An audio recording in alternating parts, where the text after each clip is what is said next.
All right, about 20 years ago, I was boarding a plane to Indianapolis, Indiana. I was getting on the plane because I was going to speak at a conference there that night. I got on the plane, and sitting next to me was a gentleman who was reading my latest book, and I had never seen one of my books in the wild before. I was really excited. You can imagine. I tried to be humble, but instead I just blurted out, "What do you think of that book?" And he looked at me and he said, "I love this book. This is the third time I've read this book. In fact, I'm flying to Indianapolis tonight to hear this man speak." Now, my picture is on the back cover of this book, so I'm thinking, he's going to get it in a second. And I said, "Well, tell me what you like about this guy." After about a couple minutes, I realized I've dug myself in a hole. He has no idea who I am. And quite honestly, as he said things like, "Well, you'd have to read them to understand." And I kind of think that he's living proof that a loser can make something of themselves. And I mean, the more he talked, the less I wanted to read my books. And quite honestly, the more he talked, the less I wanted to hear myself speak that night. I realized at that point, I've got a problem. I'm great at writing the 300 pages, but terrible at writing the sentence on the back that makes you want to read the 300 pages. And by the way, I never told him who I was. I figured he'd just get it when I walked on stage that night. But he didn't come up to me, so if you meet him, just tell him I'm sorry. Regardless, though, that actually launched an entire new career for me. And the career is all about how do we summarize our ideas, our products, our offering to the world in such a way that people listen. I am absolutely convinced that one of the things that is wrong with our culture and so many cultures around the world is that the wrong people have the microphone.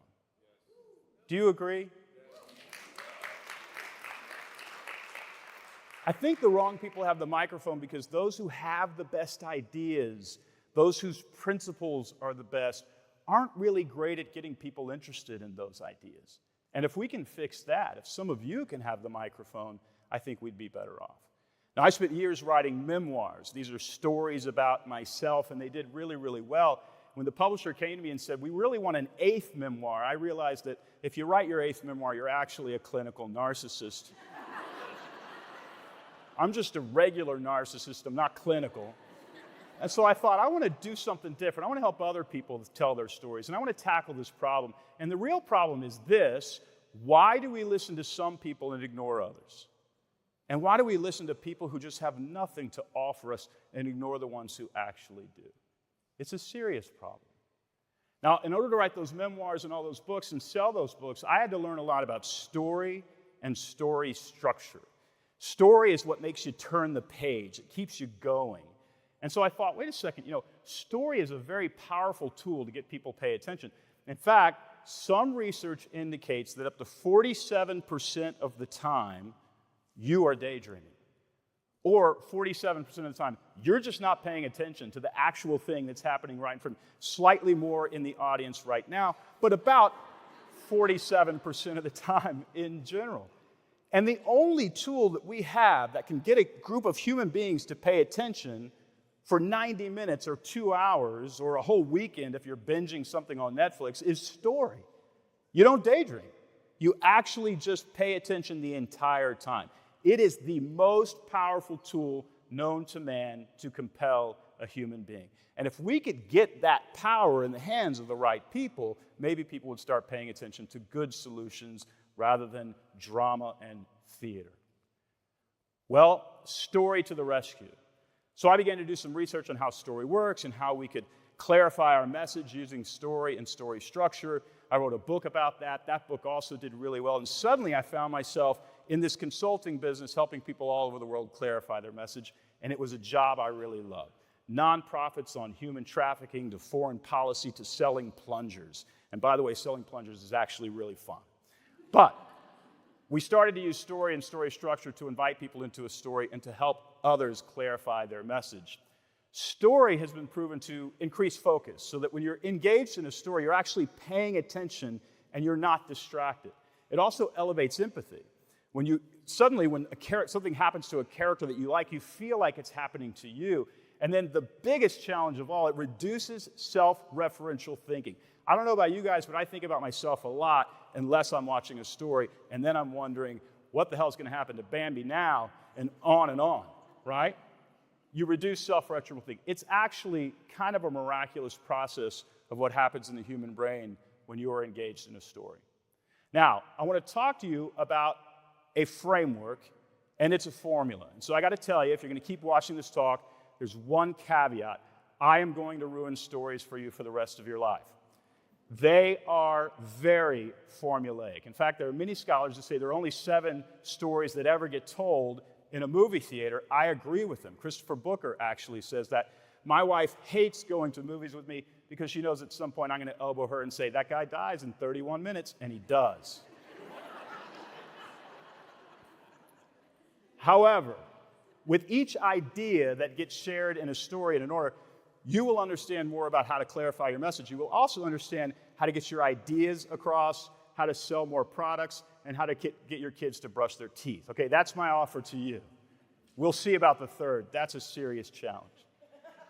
All right, the first thing that you have to have are these 7 sound bites based on these ancient narratives. These narratives are over 2,500 years old. I didn't invent them. Aristotle wrote a book called Poetics, probably the first time that it was ever written down. And they have been bettered and bettered and bettered throughout the decades, all the way to the box office, where they're measured every weekend so we know which ones are working, which ones are not. It is very formulaic. It's a science, but it's really just not the study of narrative. It's the study of how do you get a human brain to actually pay attention. So these plot points are things that happen in almost all stories. All 7 story structures, these things happen inside of them. And they teach us a lot about what human beings want to pay attention to. The very first thing that you have to have if you want to tell a story is a character. You've got to have a hero. The hero shows up on the screen. Now, there are some rules that amateur screenwriters break to their own demise, business people break them, thought leaders break them, and people stop paying attention. The first thing is the hero has to want something very, very specific. If I said, hey, let's skip the rest of today, let's go across the street, there's a movie about a guy looking for fulfillment, almost nobody would be interested. But if I said to you, another one of Liam Neeson's daughters has been kidnapped, you might go, right? We can't be vague. We have to be very, very specific in terms of defining what the hero wants. And what this means is we as communicators have to think about what our stakeholder wants. Who are we talking to? What do they want? Have we defined what they want? And have we communicated it clearly in a soundbite? If we don't, they'll stop paying attention. The next thing, so you want to identify something specific that your stakeholder wants. That's your first soundbite. Your second soundbite is about the problem that the hero actually has. The problem is incredibly important. It is the hook of the story. It is as important as all of the other elements put together.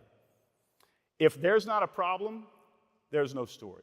If I told you a story and there was no problem, let's say a man meets a woman at a coffee shop, there's some chemistry, they start talking, she says, my parents are in town, you want to do dinner? They do dinner, the parents say, you really ought to marry our daughter, a priest shows up, they get married, you roll the credits, horrible story.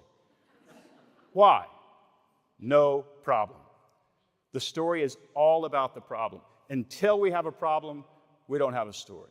So let's retell it.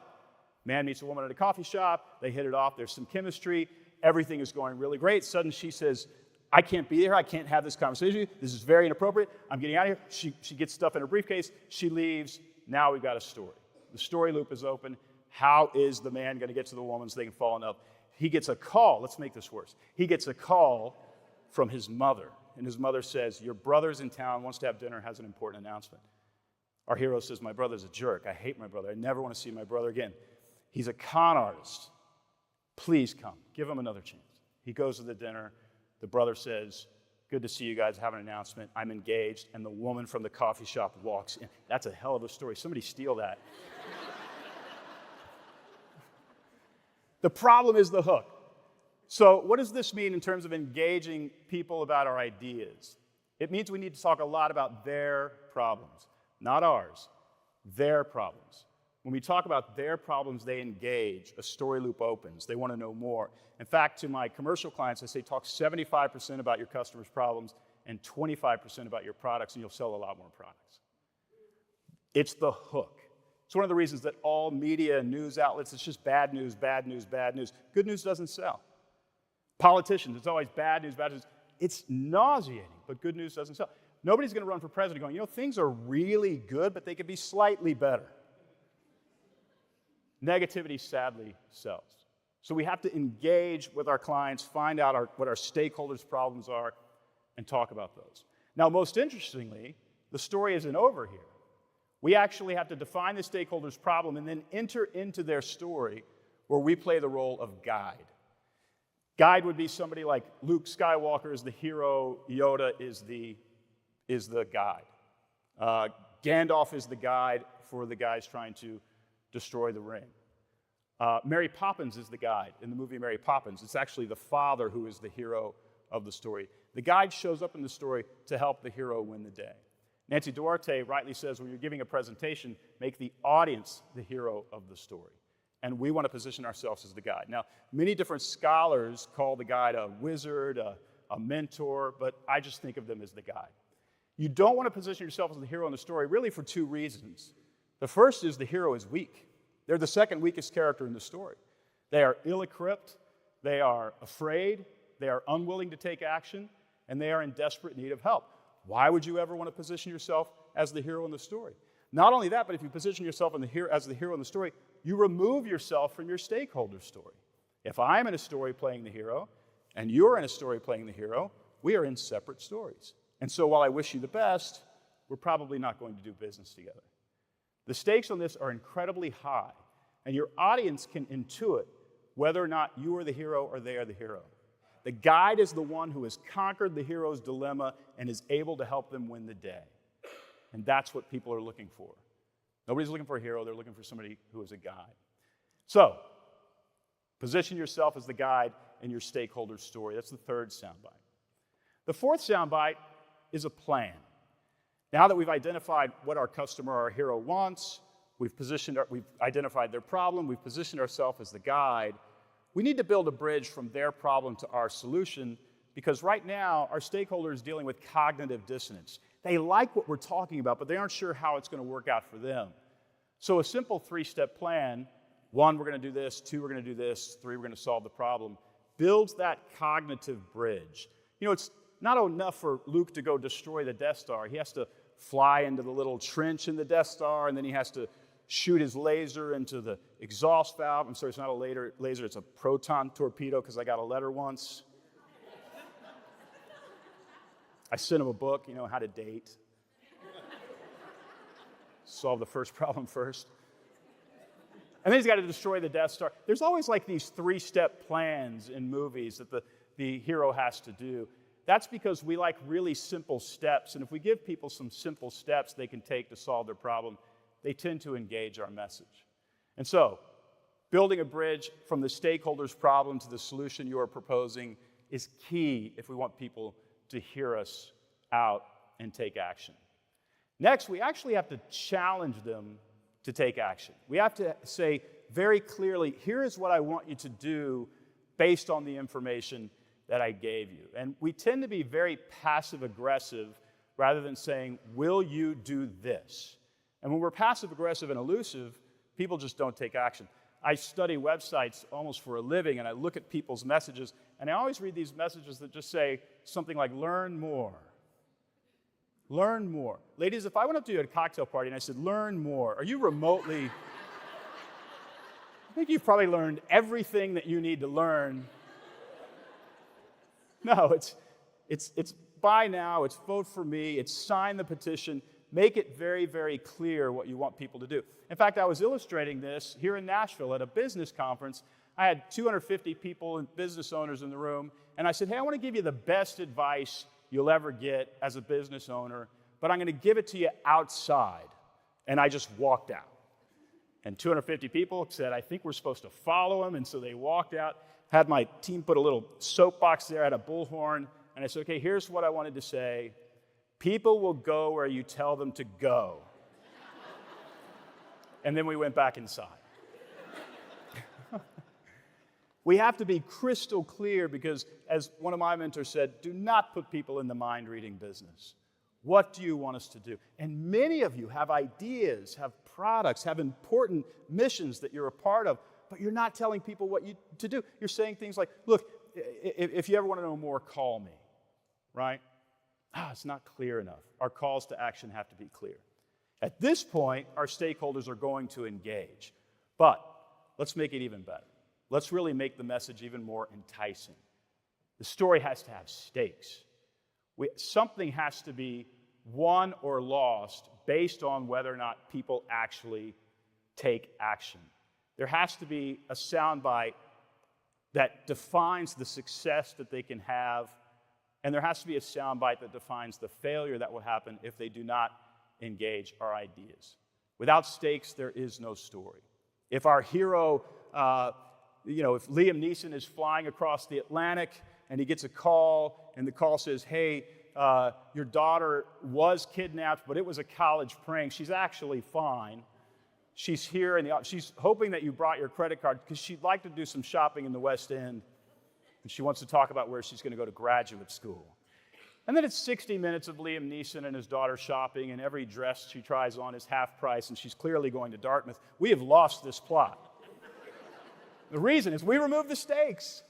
There have to be stakes, or people just don't pay attention. And so we've got to define what is at stake.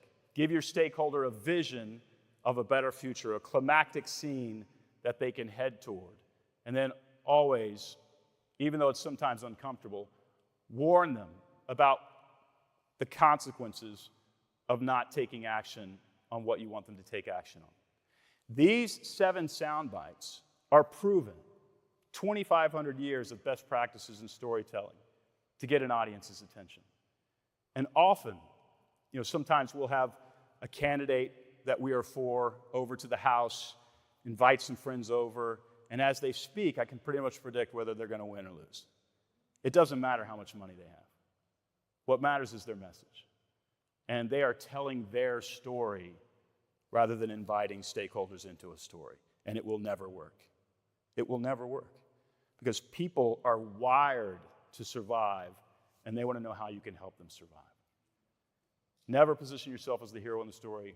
Always position yourself as a guide. All right, let's test this out. Now, I actually wrote some descriptions. Remember when you went to Blockbuster back in the day? You read the back of the VHS thing? I wrote some descriptions using this exact framework, and here's one for the Bourne identity. Jason Bourne wants to uncover his true identity. It's what the hero wants, but is being hunted by assassins without knowing why. That's the problem. He meets a woman named Marie who helps him navigate his journey of self-discovery. She's the guide. His journey leads him to investigate clues about his past, step 1, evade pursuers, step 2, and confront the truth about his identity and former role. That's the 3-step plan. Bourne must decide whether to face his past or continue to run. If he fails, there's going to be stakes. He will continue playing the pawn in a corrupt system, but if he succeeds, he will uncover the truth and break free from those attempting to kill him. Well, you throw Matt Damon in, I'll give you $20. But let's talk about commercial stakes for something like this. I'm not going to name the brand, but it's an $8.75 billion used car franchise. They dominate the industry because they've used a framework similar to this intuitively. I didn't help them, but they used it not just as messaging, but as business strategy. Our customers want to buy a reliable used car, identifying what their stakeholder wanted. The problem is, she doesn't trust used car dealers, right? There's an emotional negativity or a disgust about that. We empathize with her frustration and promise a transparent buying experience, positioning themselves as the guide. Our plan is to help her browse our wide selection, step 1, take a 24-hour test drive, and 3, purchase a car with a 30-day money-back guarantee. After 24 hours, she's invited to experience our no-haggle buying process that helps her avoid stressful negotiations, negative stakes, and results in a fair deal on a reliable used car, the positive stakes. This has been turned into an $8.75 billion strategy. Why? They sell used cars just like everybody else. No. They clarified their message and invited customers into a story in which their problems could be resolved, and people pay more attention to them than anybody else. All right, I opened my talk by talking about how I'm not good at writing the paragraph on the back of the book. If you've been asleep during this 18 minutes, let me just summarize my talk. You can wake up now. This is what I want you to do. All of us want to be heard and understood, but it's difficult to get people to pay attention, right? That's the problem. This story framework has helped over 1 million people clarify their message. The key is to use the 7 specific sound bites that invite people into a story. Figure out what those sound bites are. When you clarify your message, people will finally engage. But if you don't, you will continue to be ignored. All right. Be careful how you use this, because it really does work. I know what you're saying. I'm never going to get my kid to brush their teeth. I promise. Just try it. In fact, it's so powerful that I don't use it. If I'm on an airplane and somebody says, "What do?" I just say, "I'm in publishing." Because inevitably, they're going to open their laptop and want me to look at their website, right? But not very long ago, this is a true story. I flew into Baltimore. I had a client 5 minutes from the Baltimore airport. An Uber driver is taking me to my client. And the Uber driver says, "What brings you to town, business or pleasure?" I said, "Business." And he said, "What do you do?" And I thought, he's legally obligated to let me out of the car. So I just gave a short version of this. A lot of people have ideas, they have products, they have things they want to communicate, but they just can't get anybody to pay attention. When they struggle with that, I'm the guy that they call. This guy's name was Christian, and he turns down his radio. And he says, "You are a very important person." And I said, "Tell my wife." Now, my client was a government agency, big security outfit, and he pulls his car over at the gates of this agency. There are armed guards everywhere with automatic rifles, and he says, "I need your help clarifying my message." I said, "Christian, I don't know that this is the spot that we want to do this." And literally, they're just like peeking out of the booth and looking at me from rooftops as he's pulling over and won't go through the gate. I said, "Christian, we got to make this quick. What's going on?" He goes, "I got to break up with my girlfriend tonight." "Christian, this is not what..." "Okay, tell me what's going on." And he talks to me, and I give him some advice. Most of it was, "Don't say that. You can't say that. Don't do that." And quite honestly, I think she's a little better off without him. However, the point is, it's really powerful. People pay attention when we stop telling our story or spitting facts at them or data at them, and we invite them into a story about them winning the day.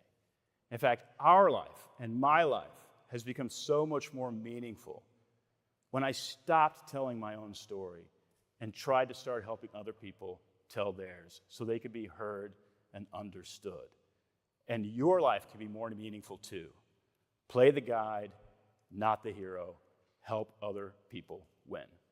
So your assignment is this: use your 7 sound bites in casual conversation, presentations, landing pages, and a messaging and marketing campaign, and maybe your ideas will be heard too. My promise to you is this: when you clarify your message, then people will listen. Thank you so much.